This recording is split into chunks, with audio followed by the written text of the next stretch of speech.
you register to vote? Headcount is a nonpartisan organization that works with the music and entertainment industry to get fans to vote. To update or check your voter registration status, go to headcount.org, where you'll find all the information you need to be ready for Election Day. Register to vote at headcount.org. That's headcount.org.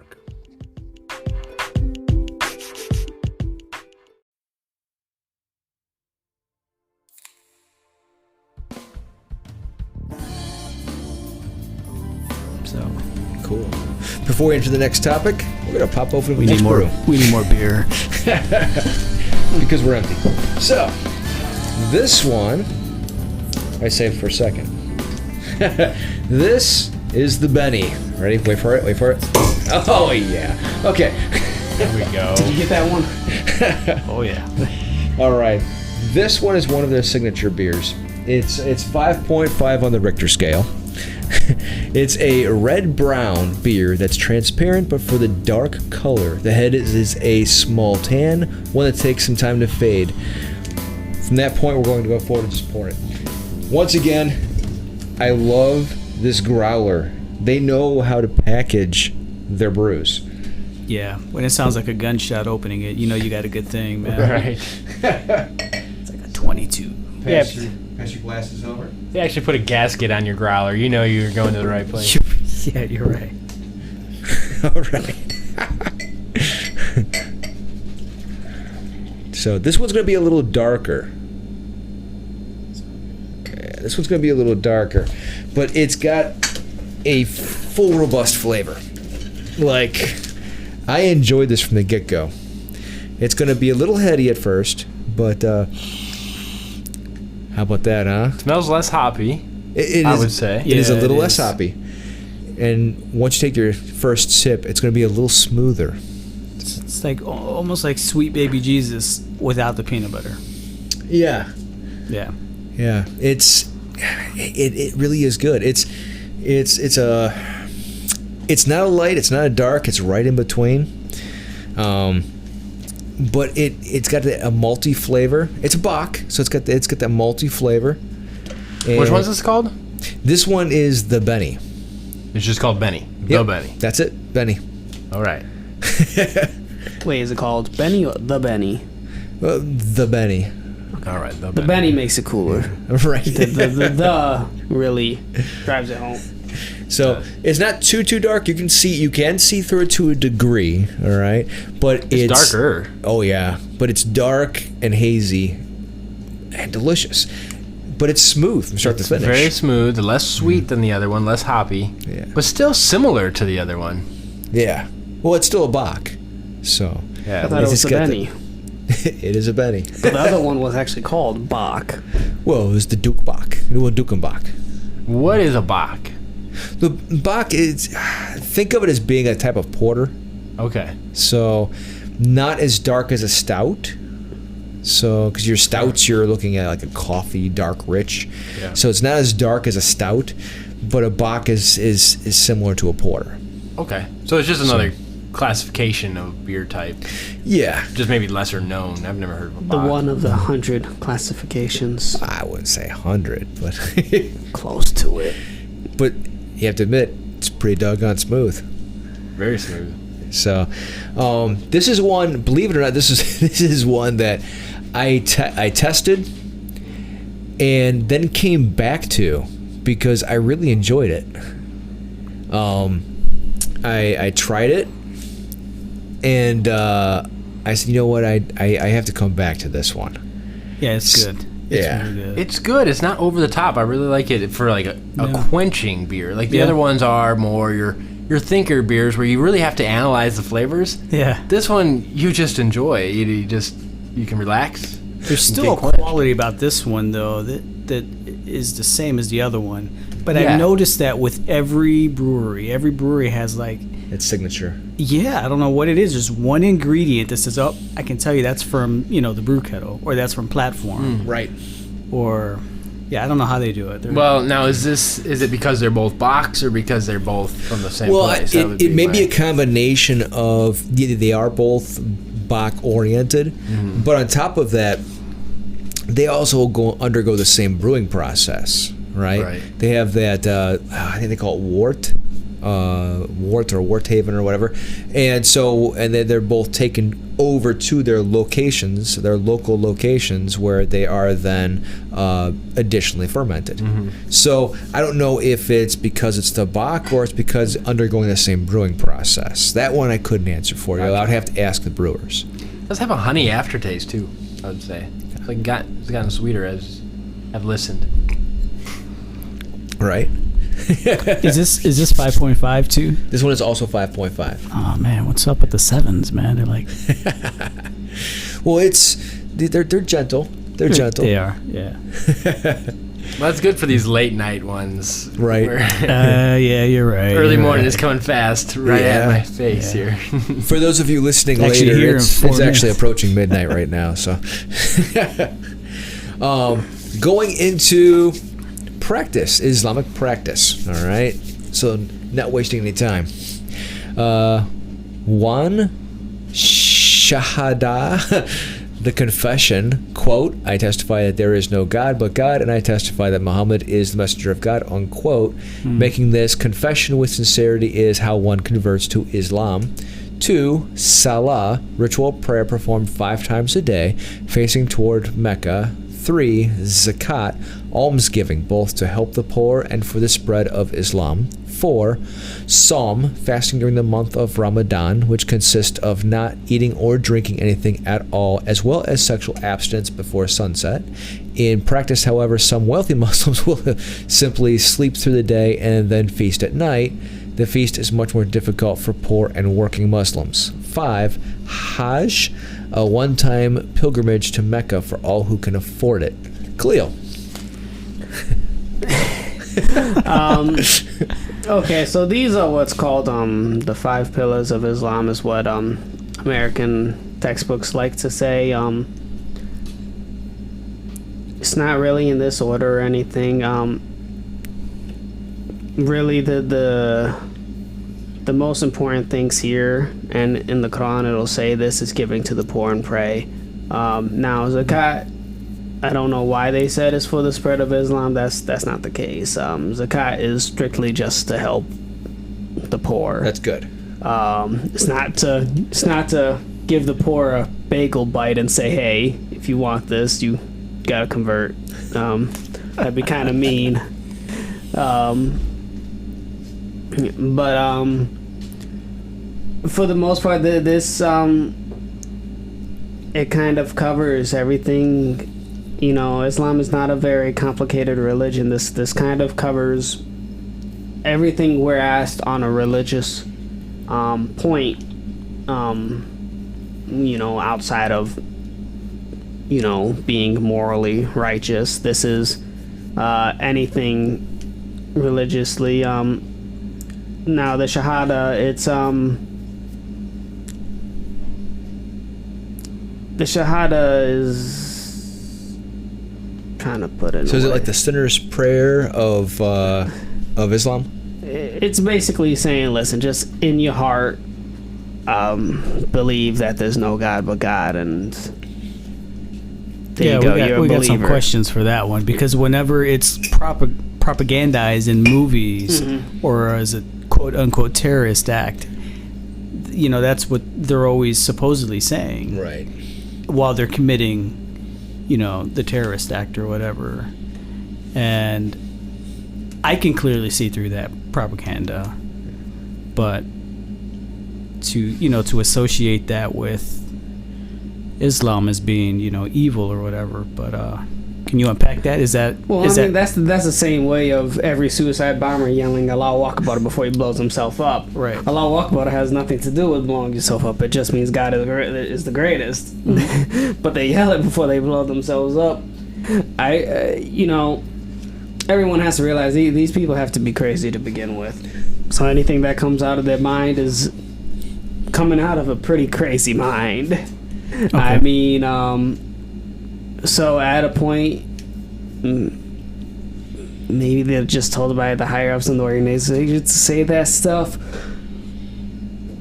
I don't know, but the Shahada, all it's basically is you believing that there is no God but God. The testify that Muhammad is the messenger of God. It's iffy. Like I said, we view all the messengers as equal. To me, I wouldn't say anybody has to say that. I don't think that's part of. So you say it's kind of like a church creed, whereas we have like the Nicene Creed, or we have like the Apostles' Creed. Like the Shahada is something basically you go to a mosque, a masjid, go to a sheikh, or a sheikh is basically a priest, and this is what they'll tell you to say. It's just kind of a creed thing. To me, it's not necessary. Just believe in your heart of hearts that God is God. The zakat, once again, is giving to the poor. Praying, once again, it comes to a hadith thing. For me, I only pray 3 times a day because in the Quran I can only find 3 times it mentions, but hadith adds 2 more. Okay. Which, on that point, to me, there is no such thing as too much praying to God. Right. So if you want to pray 5 times a day, you go for it. I just think 3 times is what is actually mandatory. Well, it's interesting too, because if you go back to our Old Testament, in our Old Testament, it was Daniel. Daniel, who would pray 3 times a day before his his window. If you recall right. Yeah. Yeah, and which is what got him thrown into the lion's den, right? Was because 3 times a day he would knelt before and he would pray to God, the Lord, Adonai, and they knew that, and they used that against him. So. And speaking of praying, just to make some Christianity and Islam connections here. We pray exactly how in the Bible Jesus prayed, with the bowing and prostrating. That's how we pray. Well, Orthodox Christians do in the Middle East as well. Yeah. I mean, we've watched videos of the Coptic Christians, and they do prostrations. In fact, in even here in America, in Eastern Orthodox, they do prostrations. Because if you look in the Bible, that's how it says. Jesus prayed. Yeah. I'm not downing people that just put their hands up or anything like that, but I just wanted to make a connection there that our prayer, it's not something that's just strictly to us. Jesus prayed as well, and like you said, the other one prayed. So praying, just as Muslims do, is also in the Bible. So once again, it's just a connection. It's not like we're doing something completely separate from what Christians do. Right. Yeah. So, let's step into a little more controversy. Islam is itself divided, with the most major divisions being Sunni and Shia. These 2 groups share much in common, though with different doctrinal emphasis and contrasting views on who was the proper heir of Muhammad as caliph. Quote, in brackets, essentially a theocratic leader in the first years after Muhammad's death. Some in each group regard the other as heretical and their own as true Islam, although others see the differences as simply schools of thought. All Islam shares the general belief in the absolute union of religion and the state. Theocracy is the Muslim ideal. This I don't have too much of an issue is, yes. That was the original division between the 2. One wanted the Prophet's best friend to be Caliph, the other wanted his nephew to be. Okay. Anything happening today is just kind of stuff they've convinced themselves of that is insane.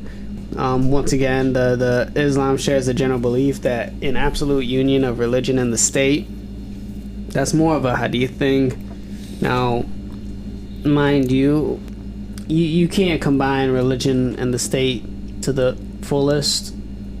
I mean, you can, like with the punishments and stuff like that for certain things. But, no, that's more of a hadith thing where it's saying the absolute union of religion and state. Religion is religion. Religion is a personal thing. It's not a governmental thing. Now, obviously, any religion does have their own punishments for certain sins or atrocities, and honestly, so do Christian Americans have to worry about Sharia law? That's what we're getting down to. No, but let me tell you, if people got their hands cut off every time they stole something, there'd be a lot less stealing. Yeah, all right. Right? Yeah. So I'm not necessarily saying it would be a bad thing if they united some of the rules. Well, there's some rules that They don't apply for all. They don't apply for all. They apply for us commoners. Well, I'd say that is the same way with modern charismatic Christianity, because in modern charismatic Christianity we try to impose ourselves over the state. Yeah. So, I mean, where do we draw the difference? I had this discussion not too long ago with I won't say who it was, but he had this irrational fear that because of all the immigration into our country, which, by the way, a lot of our policies have created in the Middle Eastern countries, and now we're reaping some negative consequences to that. But because of our policies and immigration into our countries and into other parts of Europe, he's worried that Sharia law is going to take over the world. And I'm like, where does this... Is this fear even a valid fear? No. For us, Muslims are supposed to respect the land's laws at the end, which is, once again, why I said an absolute union of religion and state is just not possible. You go to a state that doesn't believe in your religion, guess what? You ain't gonna have your religion's laws going on there. And speaking of that, Sharia law itself is, once again, Hadith. Thank you. Yeah, Sharia law is hadith based. And listen, it's not even in every Muslim country. It's in Saudi Arabia, which is the only country in the Middle East that we are allied with. Exactly. And they're the most extreme out of every single country. Irony. But no, there's no fear of Sharia law, guys.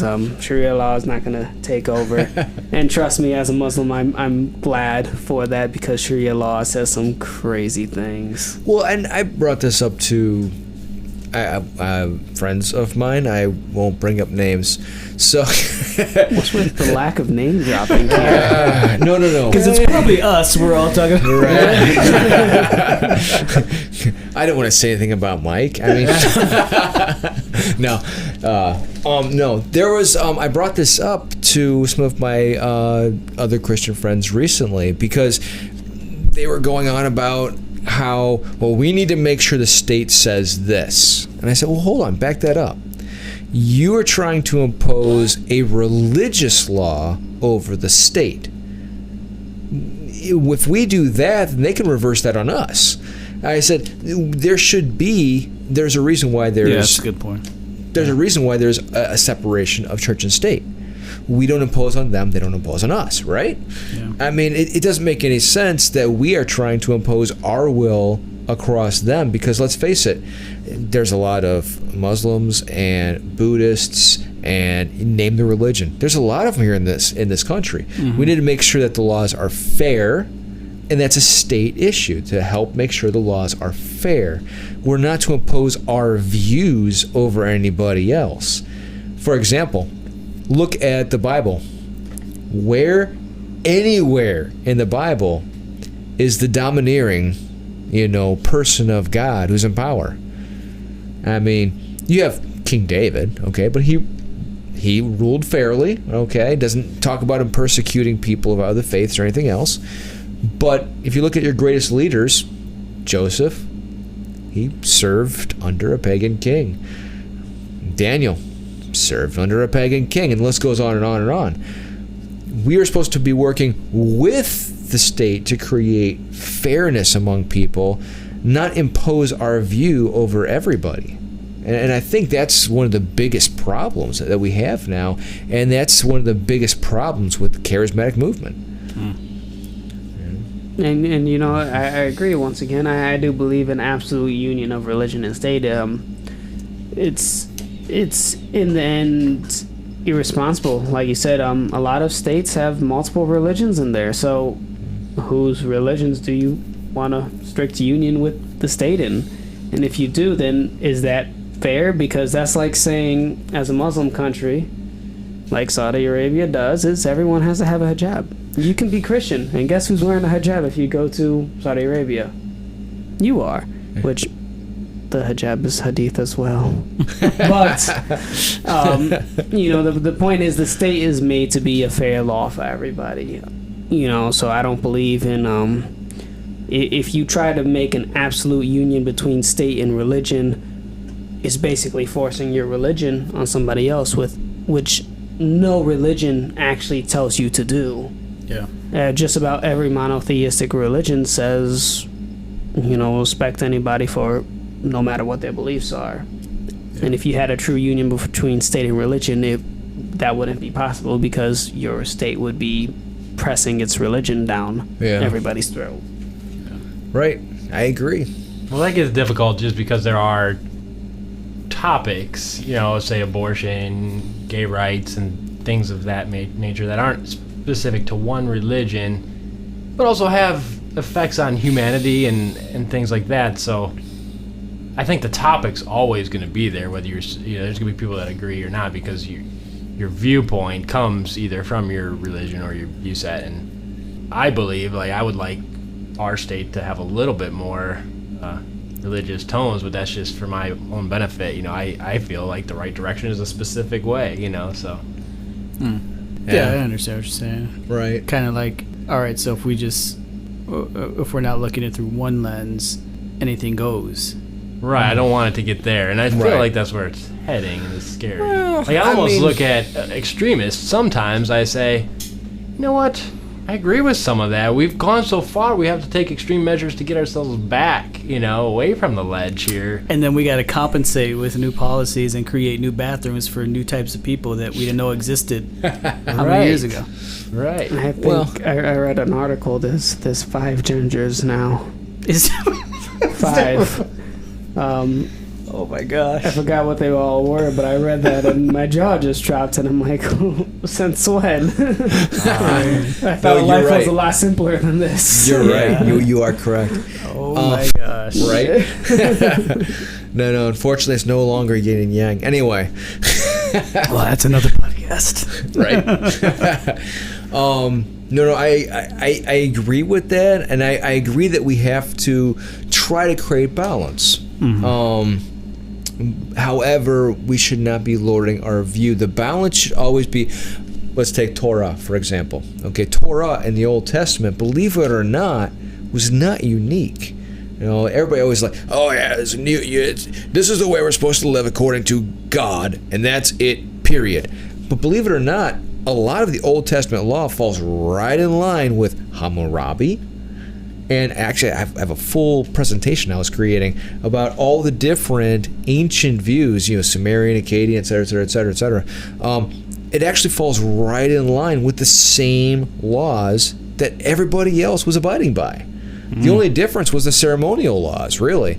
And there was a little more leniency towards women, which was a big plus, right? But giving them a little more power. Right. But overall, the Torah falls right in line with Hammurabi and the other ancient Mesopotamian and Semitic laws that were already in place, which falls in line with the New Testament guidelines of, guess what it says? Listening to your leaders. What did Paul say? Listen to your leaders, because there is no authority outside of God's authority, right? So Paul says it in the New Testament.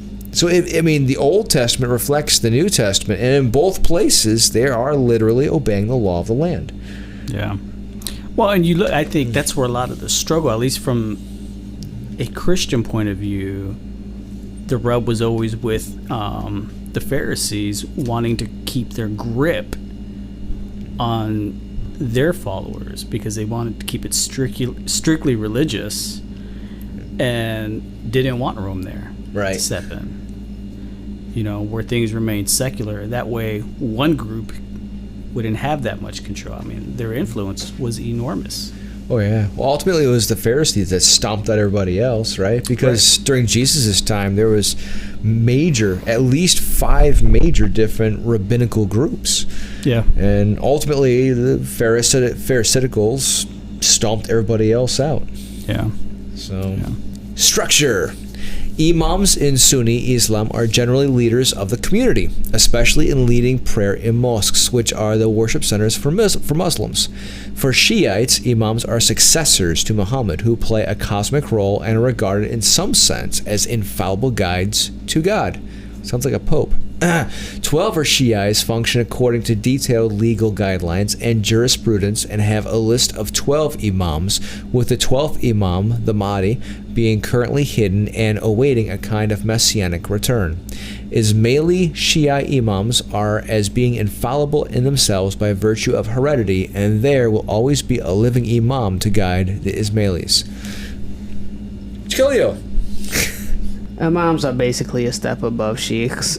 Okay. That's what it comes down to. Priests?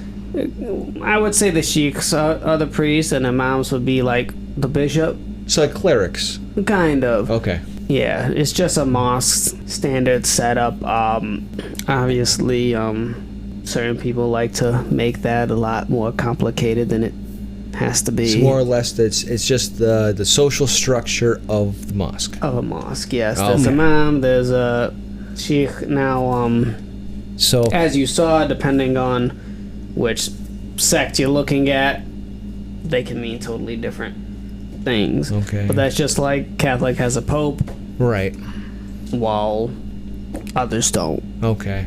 So in the next one, it says, in Sunni Islam, Muhammad's successors are the caliphs, who function in many ways like Shiite imams.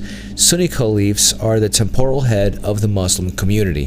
For Shia, the imam must be a descendant of Ali and Muhammad's daughter, Fatima. For both major types of Shiites, the imam's interpretation of the law is infallible. He is not the same as a prophet in that he does not bring new revelation, but only interprets what was revealed through Muhammad. I will let you unpack that. Khalil, do you have anything to say about that? Does that boil down to just social structure within the mosque again? These are social structures, which mind you, are. It mentions Sunni, it mentions Shia. These are, once again, it gets related to hadith or tradition more so than anything. They're picking their caliphs or imams based on either tradition or hadith, and then they're giving them the rights to essentially interpret what was going on, which I personally see no point in. You want some interpretation, grab a Quran, read it, and I don't think you need another person to say what something means. Matter of fact, I don't like that idea where one person interprets what it means in his head and then tries to push it to everybody else. To me, I think that's a dumb way of doing things. Sounds like a denomination. Yeah, we got that problem a lot. Yeah. Basically, exactly what it was, and there's a lot of that. Believe it or not, because obviously there's whatever said 12 imams or however many caliphs. If each of them says something different, now people are picking sides of who they want to believe. So to me, I'm not a big fan of that, but like I said, in the end, it's kind of just a structure in the community when it comes to mosques and masjids. Like I said, there's sheikhs, there's imams, there's so basically caliphs. It just boils down to like your religious structure of how things are actually laid out for the general public. Kind of like what's a good example? Judaism. Right now they have from what I understand, they have like a specific group that interprets the Torah according to the time. Mm-hmm. Modern Pharisees. Yes, and that's essentially what they're saying that is, which once again, I think it's a dumb idea to do things that way. If you want to interpret something, read it yourself, and that way you can see you don't have anyone else's opinion upon you. I don't care who they're related to. You know, somebody nowadays could be related to Prophet Muhammad. Congratulations. You so far from removed. Why do I think your word is any more important than anybody else's in this world? But that's some controversy, and I probably got some down likes for that. But that's all it is. Well, this next one I know you have some things to say about, because we were talking about it earlier. We were having a warm-up discussion before this. There is a debate in our time as to whether Islam is inherently violent. Whether the jihad struggle is expected of all Sunni Muslims is only an interior spiritual struggle or a call to war against non-Muslims. A certain late hadith speaks of the internal struggle as being the greater hadith, quote-unquote, while the quote-unquote lesser jihad is on the battlefield. All Muslims would agree on the obligation to wage defensive war against invaders, but jihad as expansionism is traditionally seen as the annual duty of the caliph and only possible when there is a caliph. Modern militant/jihadi groups transfer the obligation of expansion through jihad to every Muslim where there is no caliph. There has been no recognized caliph since the fall of the Ottoman Empire, with the caliphate formally abolished in 1924. One of the things that characterizes certain jihadi groups is that they believe they have a caliph. Khalil? Okay, what I like about this quote, and this is exactly what I said in our warm-up discussion, is jihad really does just mean struggle. There's no meaning of it that means anything on the battlefields. Now, can defending yourself on a battlefield be considered a struggle? Yes, but the whole idea that a jihad as an expansion, that's not Islamic at all. Once again, that comes from, you know, hadith and tradition, and basically greedy leaders being greedy. You know, greedy leaders. I say this before to anybody, but if you were a leader and you wanted the mass of your population to agree with you, what would you pick to tell them that it approves with your plans? You would pick something that a lot of them have in common, that a lot of them believe in, that has some sort of way that looks like it agrees with you. In most cases, that's going to be religion. If you can convince a mass population that their religion is telling them to do what you essentially want them to do, you get a pretty big following pretty fast. Sounds like a crusade. Yeah. and that's kind of where that comes from. But a jihad itself is really just a struggle, and it could be a spiritual struggle.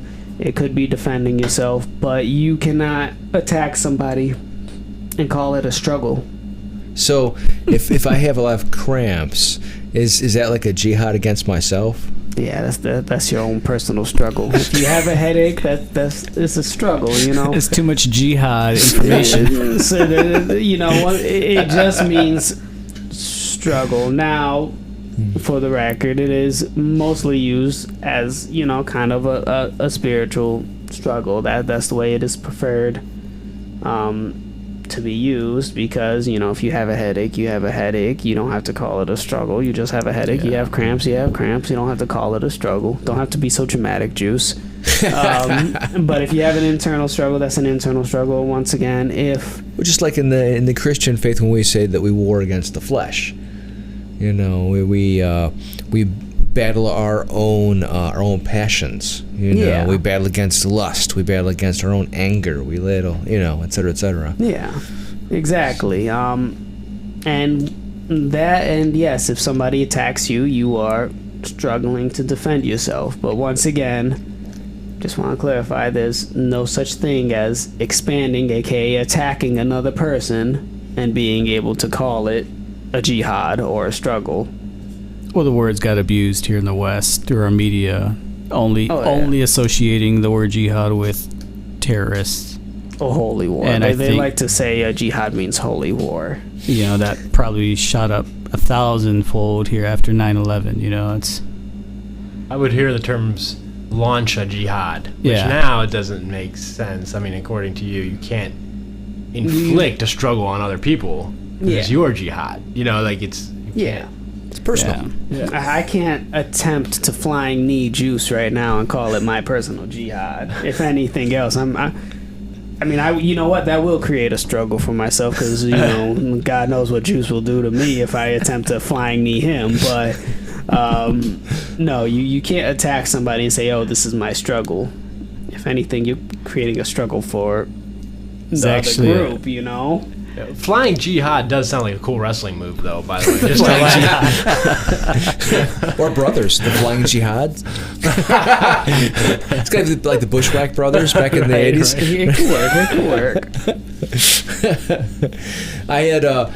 I brought up a few cool stories because people always assume, at least here in the West, that that Christians and Islam have always been fighting, but quite the opposite. There's actually a lot of history of how they've helped each other. So here's we love you guys and you love us. So here's one story. It's Habasha and the Negus. Here it goes. It was a Christian king in a predominantly Christian land who gave the small, persecuted community of early Muslims in the beginning of the Prophet Muhammad's mission protection. Muslims were welcome, protected, and lived in peace with the Christians of Habasha. But this did not sit well with the Makkans, who did not want to see them leave Makkah or want the message of Islam to flourish in peace. They sent special envoys with gifts and lies about the Muslims, convinced the Negus to send the Muslims back to Makkah.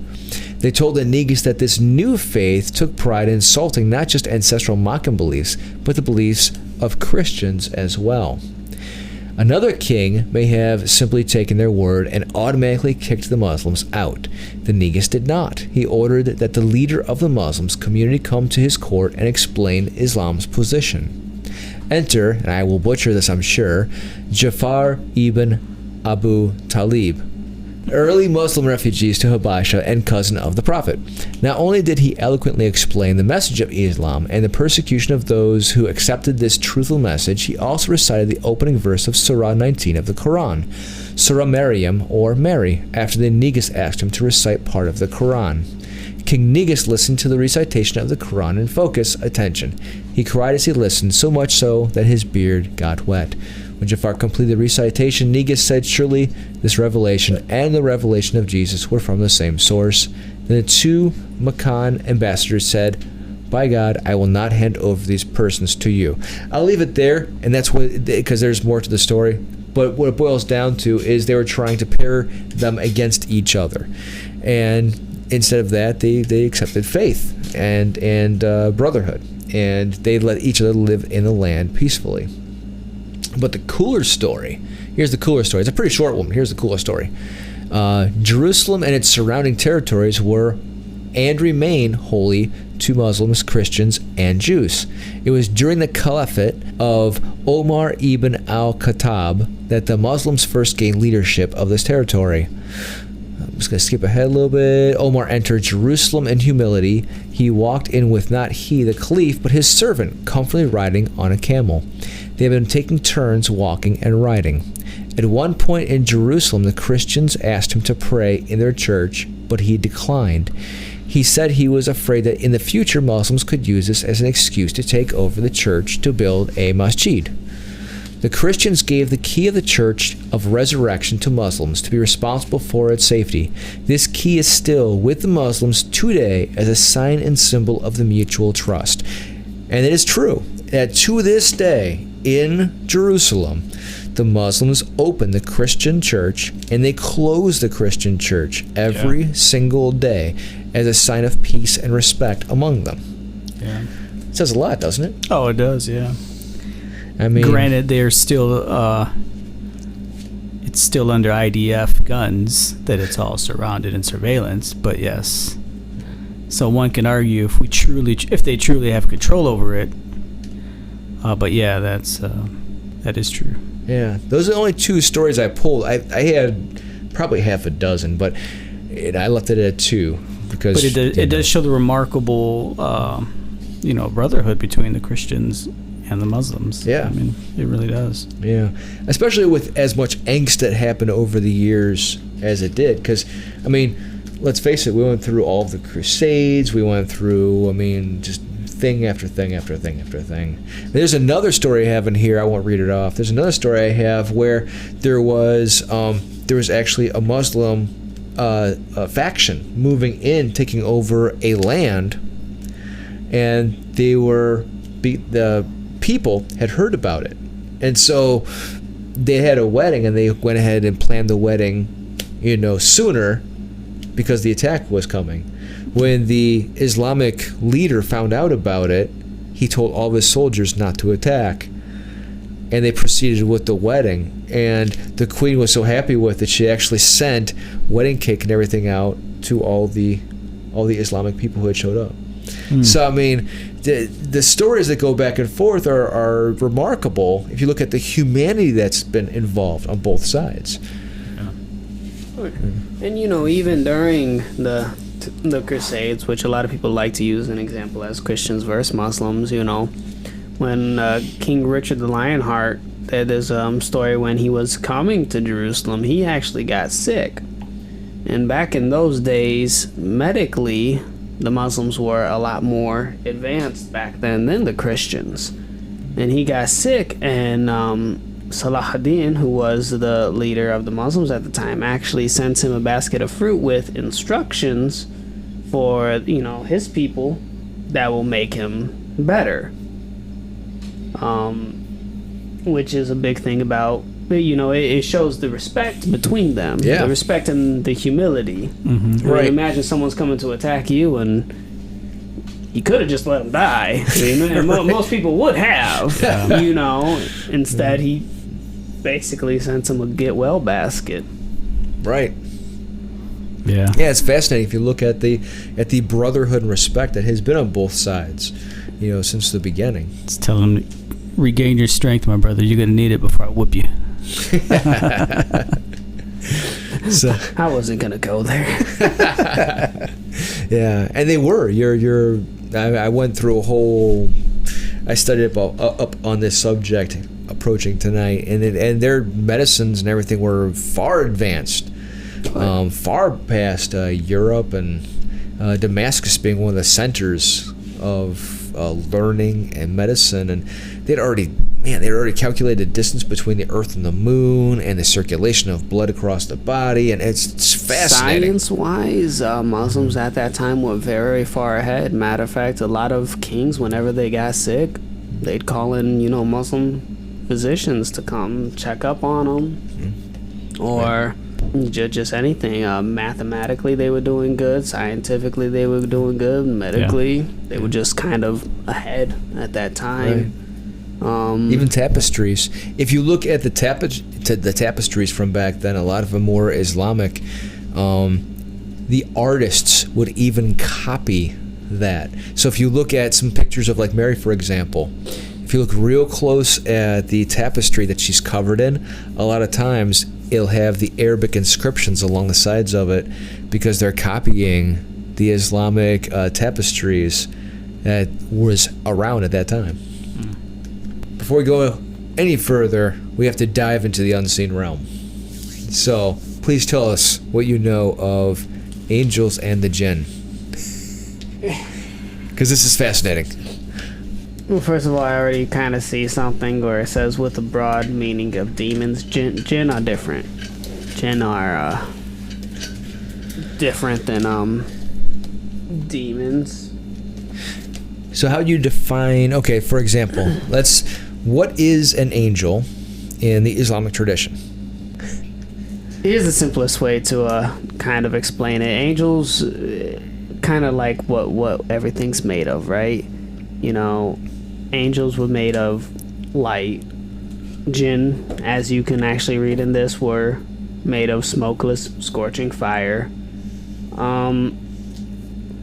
Angels were essentially like Christianity, angels were the ones, I don't want to say loyal, but they were the one kind of bound to God. They were God's personal servants in a sense. Jinn are actually very relative to humans. Like I said, they're not demons. They can be good, evil, or neutral, which this does say, and they have free will. Now there can be evil jinn, which this says shaitan jinn. Shaitan means demon or devil. Okay. What I noticed going in is that the biggest similarity in what I see here, as far as the Arabic understanding, it falls right in line with some of what the Christian understanding is, because angels are messengers in the Christian tradition. Mm-hmm. And ironically, there's not a lot of talk of angels being bad. That's kind of weird. It is the sons of God that rebelled. What we call the B'nai Elohim, or the Watchers. They're a different classification. So that actually could fall under what you call the jinn. It's fairly interesting, and they did end up having children and everything else. So it's very, very interesting that there is a similarity right there. Yeah, for the most part with us, angels are pretty much bound to God. Humans and jinn are the ones with more so free will than angels. And like you said, that there's really not a lot. That Surah al-Jinn is basically all there is on jinn. Okay. Can a jinn like crossbreed with a human? And if they do, is it a sin? If they do, is it a sin? Realm. Like they're in the same realm, but they're in a different one. But they're shapeshifters too, right? They can appear as something else. Like I said, there's not too much on them. I mean, it doesn't mention crossbreeding. Okay, so it's the Quran's fairly silent on what they actually are in their nature. It's not too much. It mentions what they are. Okay. And kind of that they have free will, but it doesn't go in too much detail. Okay. Same thing with angels, really. It doesn't go into too much detail. Agreed. It's taken a lot of research just to find that out, that there is at least 3 different classes.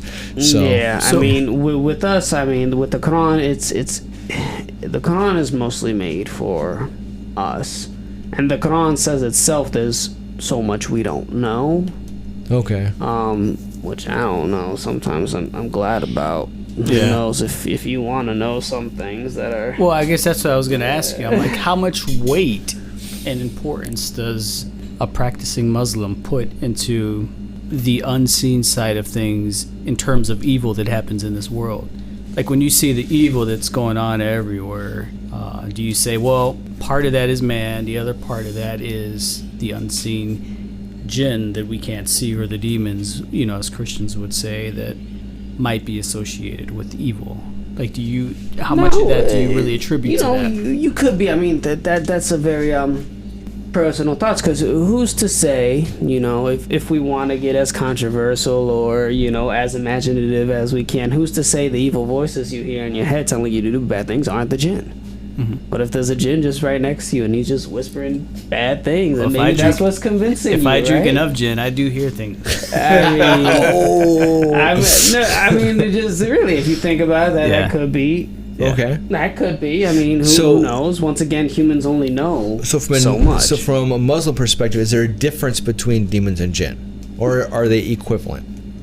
I love throwing these at you. Well, what it is, like that said, the jinn that choose to be evil, yes, those are kind of the demons. Okay. But jinn themselves are not all. So like humans, they can choose to do bad, or they can choose to do good. Now the bad ones just do demon stuff. Much like we say in the Christian faith, the Watchers. There were some good, there were some bad. And what's funny is what I just said, where who knows if they're the ones whispering to you. It says jinns may have an affinity with the imaginal realm, the world where emotions become predominant. It affects our world through dreams and psychological function. Therefore, jinns may be less entities and more thoughts that were in the world before the existence of man, but may take physical shapes in certain conditions. And that's just from the masterful, Wikipedia. Yeah. Yeah.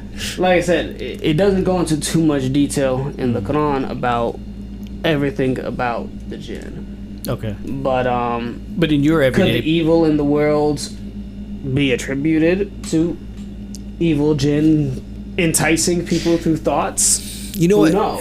Okay. There's bringing up Wonder Woman. There is. Yeah. Sooner or later, I have to bring my geekdom in. So, going into Wonder Woman, there is a part because she's being the Greek semi-goddess that she is, and she's going after Ares. All right, because she believes that Ares is the cause of all evil in the world. However, Ares makes a very interesting statement. He says, I didn't have to do anything. I just had to whisper in their ears.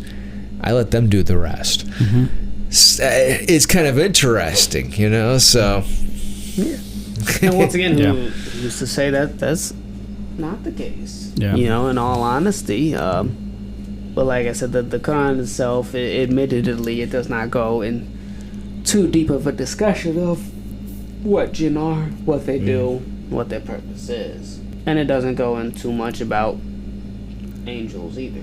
Like I said, most of the Quran is mostly about us, how we're supposed to live our life. Much like the Bible. Yeah.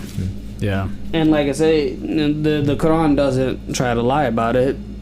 It pretty straightforward. It says there's only so much humans know, so much we'll ever know, and personally, I'm okay with that. I was just gonna say, so in your everyday practical life, as a Muslim, when you see evil going on, the first thing you aren't thinking of the demons behind this person. No, I don't think of because there's evangelicals. I know so many of them who are looking for demons behind every rock. Yeah. No. To me, free will is a powerful thing, whether it's good or bad. In the end, even if you do have a jinn or demon whispering in your ear, in the end, it's your mind. What you choose to believe, what you choose to do, it's on you. I mean, even if you do claim a jinn or a demon whispered to you, it's no different than saying a friend or family member whispered to you. It still went through your mind, and you're still the one that made the decision to go through with what you did. Sure. I don't see it as a plausible excuse, even if it were true, to say, oh well, evil whispered in my ear. I see Mike's head brewing. You gave into evil. That's a personal and spiritual problem of yourself. Sure. Yeah, I agree. Go ahead, Mike. So Go ahead. in our Bible, there's a significant amount of casting demons out, and even in pop culture, movies and things, Rosemary's Baby. It's right. It's kind of woven into the Christian fabric on how demons are, not only a part of the world, but spiritual warfare is huge in sermons and things like that. As a Muslim, how much is that a topic? Or in the Quran, how much is the possession and casting out demons? Is that a thing? Now, we do believe that Shaitan is in the world trying to convince people to do evil. Shaitan, is that equivalent to Satan? Shaitan is Iblis, which is Satan. Yes. Okay. Now the difference there, just so we know, is Shaitan like a title and Iblis like a name? Iblis is the name, yeah. Okay, so Iblis is the name. Is the name. Shaitan is kind of like the title. Okay. Shaitan is kind of like saying the devil. Iblis is the name of specific. Okay. Interesting. I would say the same thing in Christianity. Iblis. So go ahead. Yeah. So much cooler than Satan. Well, I mean, he has another name. Yeah. That's right. his actual name. Shaitan basically means the devil or Satan. You know, Okay. so like he said, there's a name and there's the title. It's the same thing in Christianity, though. Satan is not a name. Yeah, it's, Satan used throughout most of the Bible. Now, New Testament is a little different. It has the personal pronoun later in the New Testament, but throughout the Old Testament, it's not a proper name. It literally is a title used by quote unquote devils, humans, and at one point even God himself, because it just literally means the accuser. It's a title that just means the accuser or the persecutor or whatever. There's several meanings that can be attached to it, but really, the accuser. Yeah. Go ahead. yeah. But now, yes, we do believe Shaitan is, trying to cause evil in the world by trying to make people follow the wrong path.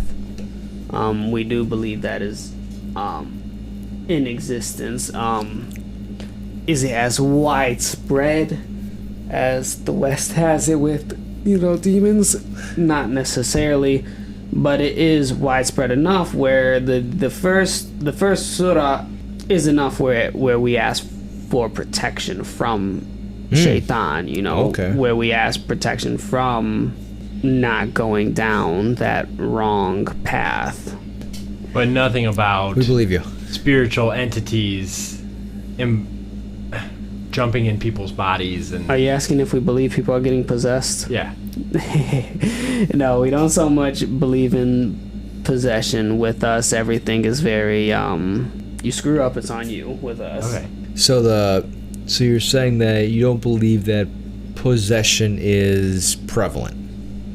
yeah, But we don't believe people are getting possessed left and right to do but is evil, it, dirty things. but is it possible that demons can live in people?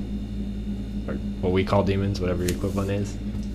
The reason I ask is because if Jesus is a prophet and he cast demons out and he acknowledged demons, now I realize that it's contextual and it could be what people were seeing around there, but I do believe it's a thing, and I was just curious how that affects, like, do you think it was just a part of our Bible, or could there be truly demons? Does that change the way you feel about the discussion? Does Islam have See, a I don't know Rosemary's if Baby? it is contextual, because casting out demons, because contextually having demons could just be having evil thoughts, just like having skeletons in your closet is just referring to you have some dirty things in your past. You know what I'm saying?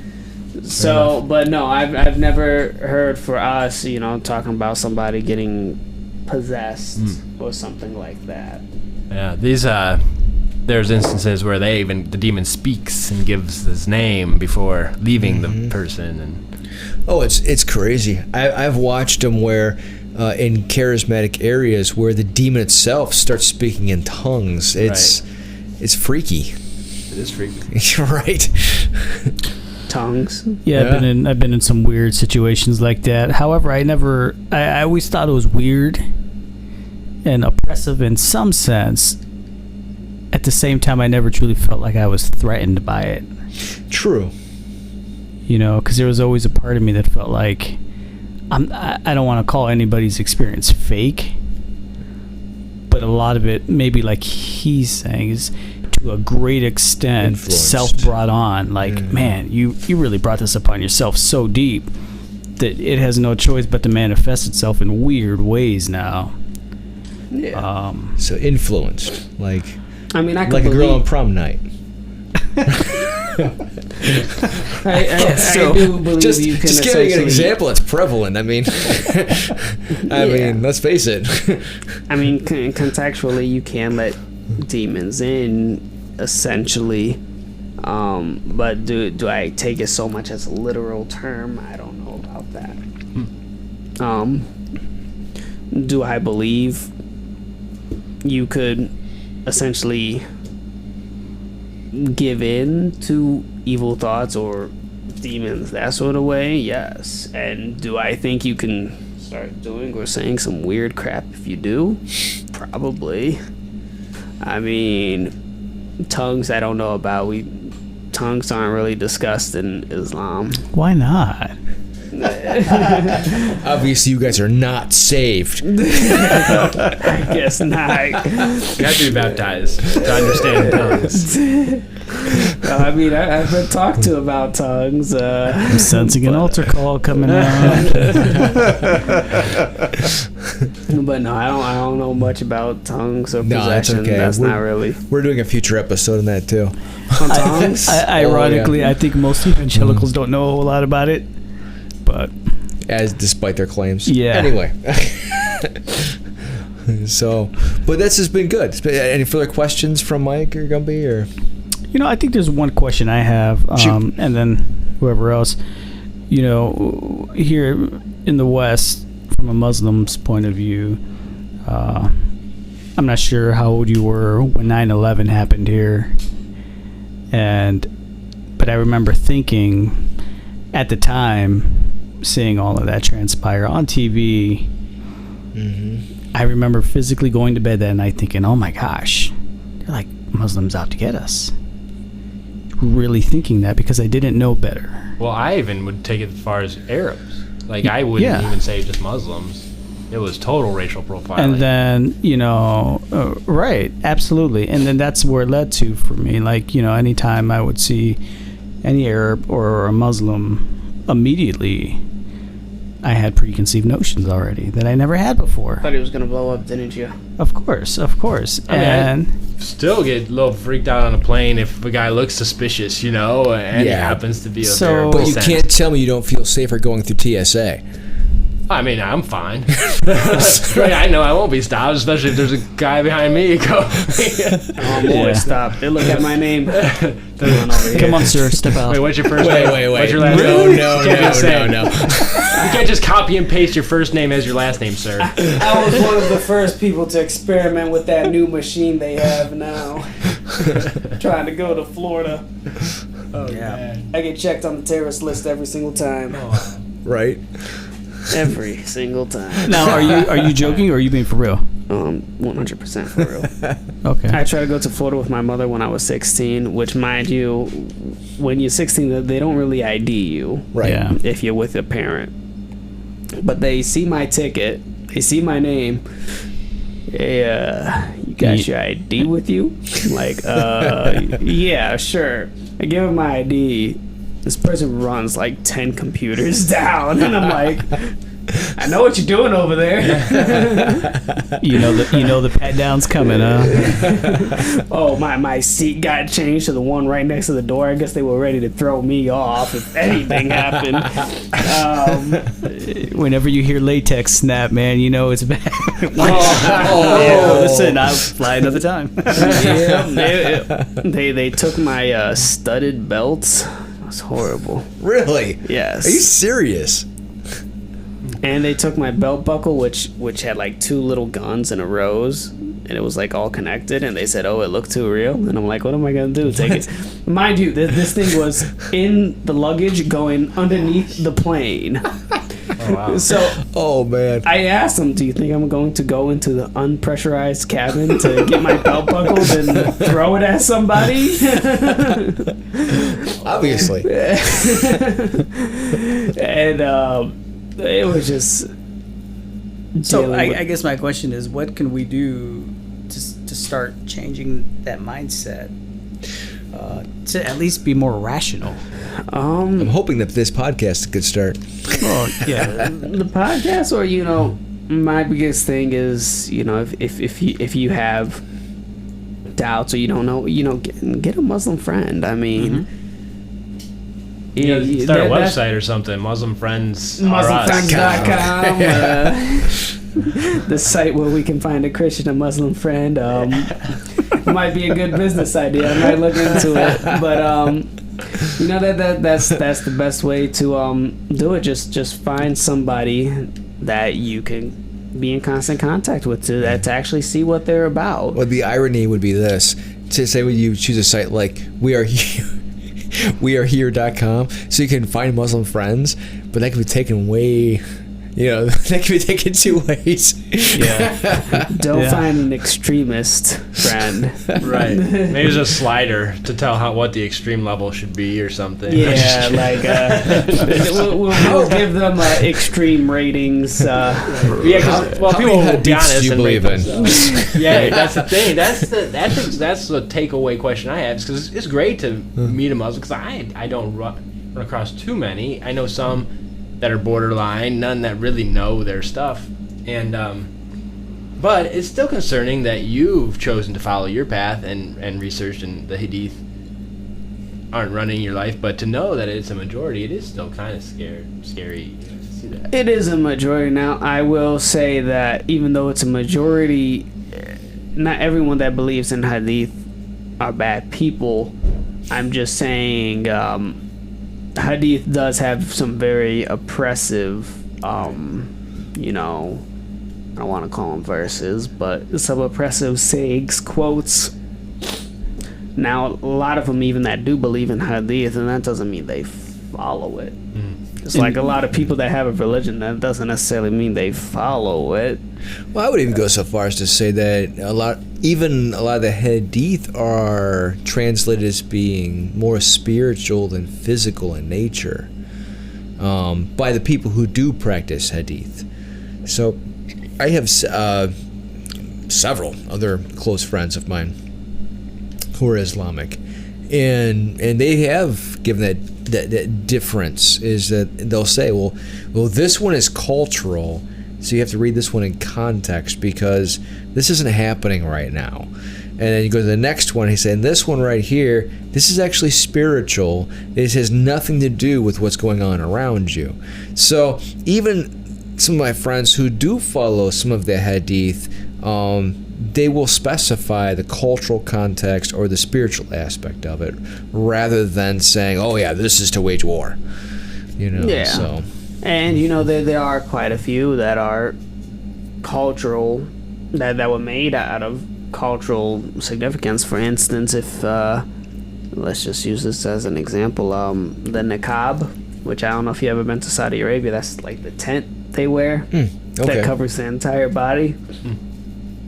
That's actually a very cultural thing, because if you look back to Persia, back in the medieval ages, that's how the princesses dressed. They were covered from head to toe, because they didn't want any men looking on them. Right, lusting after them. And that's where the niqab comes from. A culture thing, not a religious thing, not a spiritual thing, not a physical thing, just a cultural thing. They found a way to implement their culture into a religion that they were adopting. Yeah. Well, you see that a lot even over here. For example, there's a lot of traditions that get passed on through, once again, Eastern Orthodoxy. And you see Eastern Orthodox Christians who will do things that you don't see other Christians do. You'll even see things that Jewish people do. They'll have the little the curls and the fringes across there, because the fringes were actually a big thing over in the Middle East. The fringes told you who you were in the culture. So you'll still to this day among more of the Orthodox Jewish people see the fringes that they have coming off of their belts, or so it even comes over here, and you see it among the people over here. A lot of people like to implement their culture, and I think that's happened to just about every religion, where somebody has found some way to implement culture into the religion.